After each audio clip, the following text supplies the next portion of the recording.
चलो दिलदार चलो, चांद के पार चलो। चलो दिलदार चलो, चलो दिलदार चलो, चांद के पार चलो। दोस्तों, इस गाने में आखिर क्यों नहीं दिखाया गया था मीना कुमारी का चेहरा? चलते चलते यूं ही कोई मिल गया।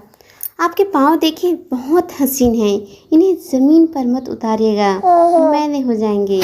यह संवाद सुनते ही जहन में सबसे पहले पाकीज़ा का नाम आता है। इन्हीं लोगों ने ले लीना दुपट्टा। लेकिन इस अमर फिल्म और अमर गीतों के पीछे एक ऐसी दर्द भरी कहानी छिपी है जिसे बहुत कम लोग जानते हैं।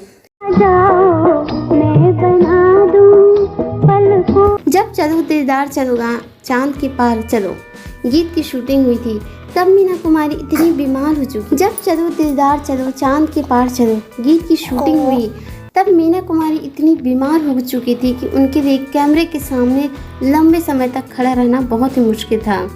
यही वजह है कि यदि आप इस पूरे गीत को ध्यान से देखें तो उनमें उनका चेहरा लगभग कहीं भी दिखाई नहीं देता।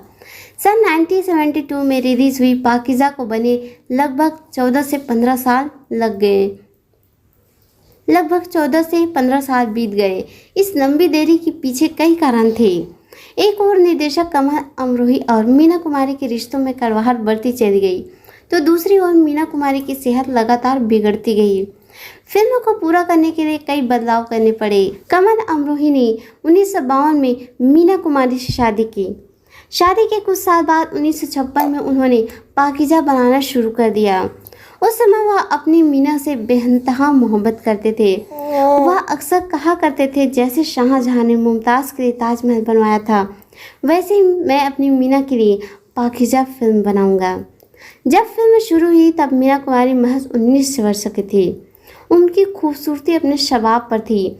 इन्हीं लोगों ने लूटा दुपट्टा जैसा मेरा जैसे गाने गीत उसी दौर में फिल्माए गए थे, जिनमें उनकी अदाएं आज भी दर्शकों का दिल जीत लेती है। लेकिन किस्मत को कुछ और ही मंजूर था। फिल्म की शूटिंग के दौरान इतनी मुश्किलें आई कि सब कुछ बदल गया। शुरुआत में पाकीज़ा को ब्लैक एंड वाइट में बनाने की योजना थी, लेकिन बाद में इसे रंगीन फिल्म में बदल दिया गया। इसी दौरान फिल्म के महान संगीतकार गुलाम मोहम्मद का निधन हो गया। उनके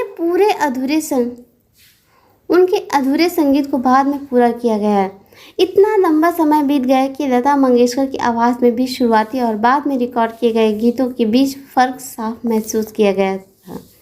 उधर कमल अमरोही और मीना कुमारी के रिश्तों में भी खटास आने लग गई थी। फिल्म की शूटिंग के कई वर्षों बाद तक बंद रही। साल 1969 में अभिनेत्री नरगिस और अभिनेता सुनील दत्त ने पाकीज़ा के कुछ दृश्य देखे। वे मीना कुमारी के पास पहुंचे और उनसे कहा कि यह सिर्फ एक फिल्म नहीं बल्कि उनके जीवन का सपना है।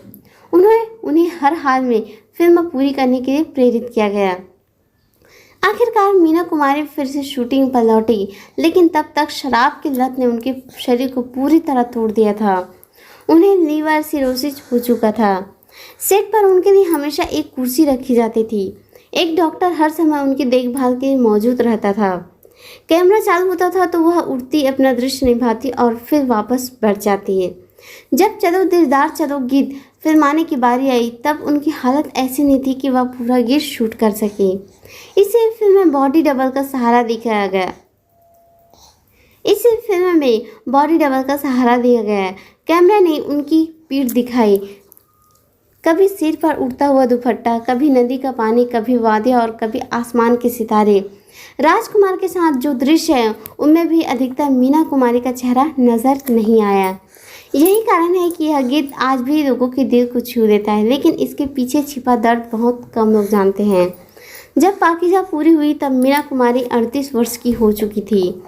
फिल्म रिलीज होने के कुछ ही सप्ताह बाद 31 मार्च 1972 को उन्होंने इस दुनिया को हमेशा के लिए अलविदा कह दिया। कहते हैं जाते जाते मीना कुमारी अपने पति कमल अमरोही को पाकीज़ा जैसी अमर धरोहर सौंपकर चली गई। मीना कुमारी तो इस दुनिया से चली गई, लेकिन उनकी कला आज, उनकी दर्द और अदाकारी आज के लिए भारतीय सिनेमा के इतिहास में अमर हो गई। और कमल अमरोही के हिस्से वह फिल्म है जिसने उन्हें हमेशा के लिए अमर बना दिया।